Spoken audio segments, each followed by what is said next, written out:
Hello everyone, let us talk about the logic gate and the basic logic gate in today's video. So in the Surma, what is logic gate? Logic gate refers to the digital electronic circuit that perform logical operations such as logical addition, logical multiplication and inversion. Now, logic gate ले के गर्छ भन्दाखेरि एउटा अथवा एउटा भन्दा बेसी इनपुटहरुलाई लिने गर्छ and they produce a single output. Input र output they are in the state either high or low. High भन्नलाई हामी 1 ले रिफर गर्छौं भने state low लाई हामी 0 ले रिफर गर्छौं. Now basic logic gate तीनटा हुन्छन्. They are AND gate, OR gate and NOT gate. आजको यस भिडियोमा हामी तीनटै गेट्सहरुलाई one by one डिटेलमा स्टडी गर्नेवाला छौं. Okay, now let us discuss about the AND gate. AND gate they perform logical multiplication. By definition they perform logical multiplication. जसरी हामीले म्याथमेटिक्समा AND भन्ने बित्तिकै we understand multiplication. त्यसैगरी logic gate मा चाहिँ हामीले AND gate भन्दाखेरि they perform logical multiplication. Now the concept is quite simple.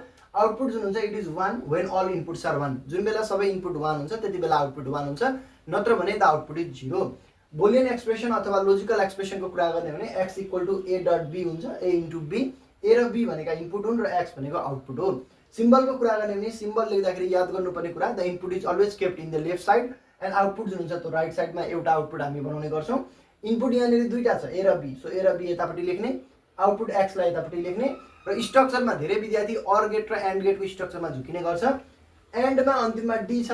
So structure पनि डी खालको हुन्छ भनेर सम्झिनु होला. यस्तो खाले डी शेपमा स्ट्रक्चर बनाउनु.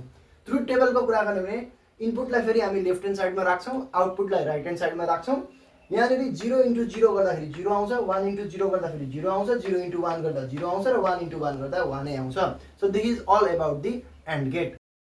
After discussing about the AND gate, now let us talk about the OR gate. OR gate को definition को कुरा गर्ने भने they perform logical addition. The definition is the output is 1 when one of the input is 1. कुनै एउटा input यदि 1 छ भने आउटपुट 1 हुने गर्छ. Boolean expression को कुरा गर्ने भने x equal to a plus b. x भनेको आउटपुट, a र b भनेको इनपुट भए. सिम्बल हामी यस्तो खालको सिम्बल ड्रा गर्छौं. ट्रुथ टेबल को कुरा गर्ने भने 0 + 0 भनेको 0 नै आउँछ, 1 + 0 भनेको नि 1 नै आउँछ. 0 + 1 भनेको 1 and 1 + 1 इज अल्सो 1 because 1 + 1 लाई तपाईले 2 लेख्नु होला. त्यो डिजिटलमा चल्दैन. 1 + 1 भनेको 1 0 लेख्नु होला. त्यो पनि यहाँनेरि मिल्दैन because states are defined either by 0 or 1. So 1 + 1 भनेको 1 नै लेख्नु पर्ने हुन्छ. So this is all about the OR gate. Finally let us talk about the NOT gate. NOT gate is also called inverter. यसले के गर्छ भन्दाखेरि it takes only one input and the complement of that input is the output. Boolean expression को कुरा गर्ने भने x equal to a bar हुन्छ. Symbol को कुरा गर्ने भने सिम्बलमा इनपुट एउटा मात्रै छ a र एउटा ट्रायंगल हामी ड्रा गर्छौं र एउटा सर्कल पनि ड्रा गर्ने गरिन्छ इन दी आउटपुट साइड र आउटपुट भनेको चाहिँ x equal to a bar हुन्छ.